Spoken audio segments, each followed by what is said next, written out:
Hi guys, it's Mrs. Frame. We're getting some quick notes on some vocab and trig ratios and what they help you to do. So this is just vocabulary and formulas, and that's all we're going to do. Not any like learning or practice problems, okay? So get your notes labeled trig ratios, important vocab. This is due on Wednesday or Tuesday, depending on when you have me for Ames week. And it is a homework grade, so make sure your notes are complete. I'll be looking for certain things, and if you don't have them, you're not going to get the points. So make sure you get everything down. All right, here we go. All right, so after studying this lesson, and P.S., we're not learning the lesson, but after we do, you'll be able to use trig ratios to solve everything for right triangles. But first, we've got to prepare you for the lesson by learning some important vocab and formulas. So here we go with the formula, the vocab. All right, for application problems or real life problems, these are some vocabulary terms you need to understand. The first one is the angle of depression. And it's really important that you know what that means. And it's not depression, oh, I'm really sad, okay? It means I'm looking down. My angle is looking down. All right. So for example, you look at our little guy up here on top of the building. Your angle of depression is created from looking straight forward on a horizontal and looking down at an object. And we call that, it's kind of like a hypotenuse. It's that diagonal line of sight. We call it a line of sight, right? This is the angle that's called the angle of depression. It's created from the horizontal and your line of sight, okay? So you always use a horizontal line and what you're looking down at. So the observer's at point P. Up here, he's at point P, and he's looking downward toward the object at point B. And the angle of sight, that's called the line of sight. So here's his line of sight, PB, line P, or ray PB, okay? So that's my line of sight. And the angle that's created from line PB with the horizontal line PH is called your angle of depression. Okay, so this is where the theta goes. A lot of people will make mistakes and want to put this in this right triangle down here and put this measure here. This is not your angle of depression. Remember this.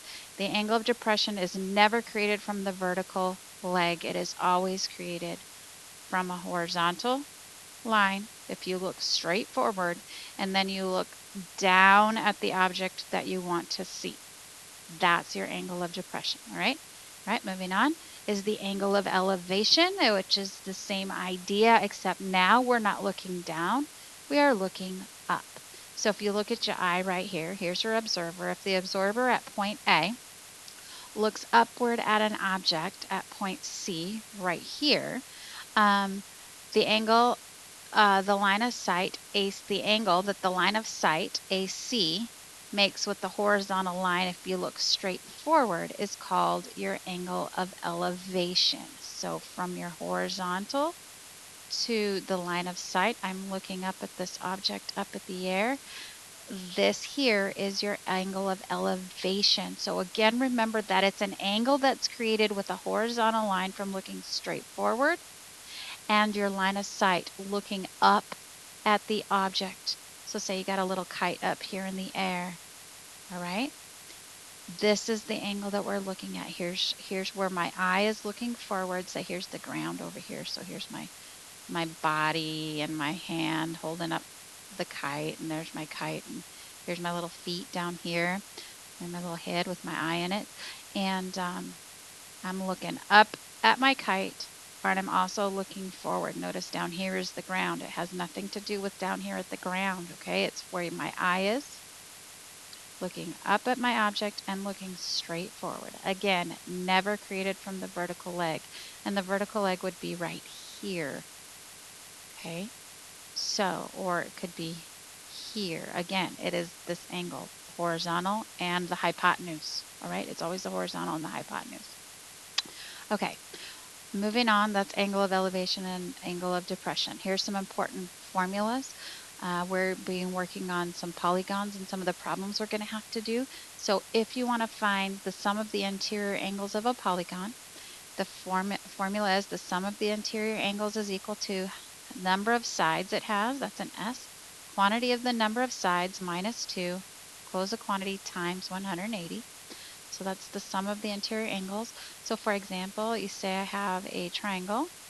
It has 3 sides, minus 2 times 180. So 1 times 180 equals 180. Like you know, triangle has 180 degrees. Say we had a pentagon.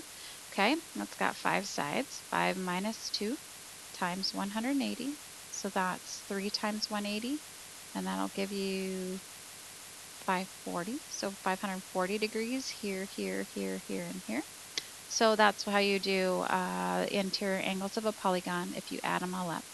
Now the sum of the exterior angles of a polygon is equal to 360 all of the time. So for example, let's say I have a triangle here.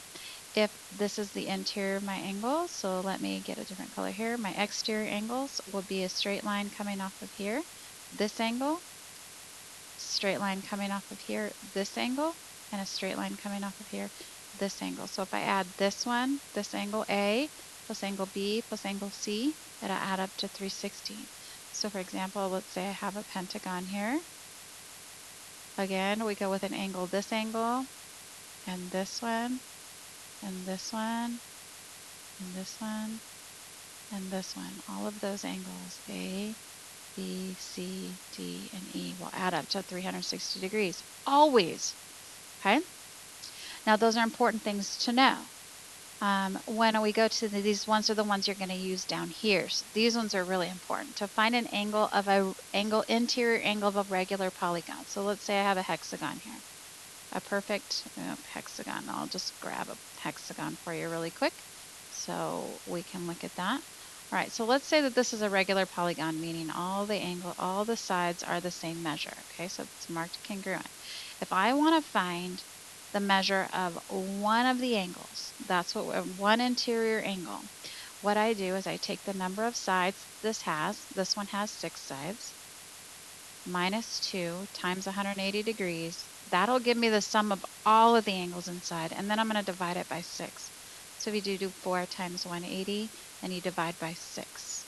And I think that's 720 divided by 6, and that gives you 120 degrees. So that means that inside this angle is 120, this one's 120, etc. So it's one way to find the interior angle measure. There's a faster way to do it. If you recall that a straight line makes 180 degrees right here. So if I look at this angle here plus this one here, that makes 180 degrees. And you recall that the exterior angles of a polygon add up to 360. You can take 360 and divide it by the number of sides it has. So we do 360 minus 6, or over 6 divided by 6, sorry.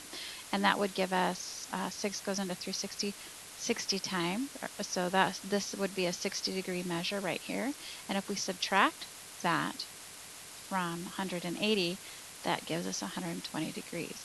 Same measure as we found using this one, but this one I think sometimes is faster. You just divide how many sides it has by 360, get that number, subtract it from 180, you're done. Okay? All right, last thing we got to talk about is one more vocabulary term. These are the parts of a regular polygon. Regular meaning that all the sides are the same and all the angles have the same measure, okay? So that makes it regular. Now, the important terminology here, these are all important terms, but this term right here, the apathem, that's important because you're going to have to find this angle, this height of this altitude right here, okay? And we call it an apathem. An apathem is a line segment that's drawn from the center of a regular polygon perpendicular to one of the sides. So like, for example, there would be another one right here.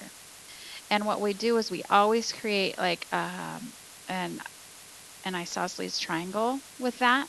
So let's say this is a 5. Now we'll go with 6 inches on this side. And you have to find the angle. We're going to have to find this measure here. So we're going to have to know how tall is the apathem. So what we do is we find the angle measure inside here of a regular polygon. Remember that we did a hexagon, it was 120. So if we take this one, this line cut this 120 degrees in half, right? So now we have a 30, 60, 90. And we can use this information, the 60 degree angle and this 3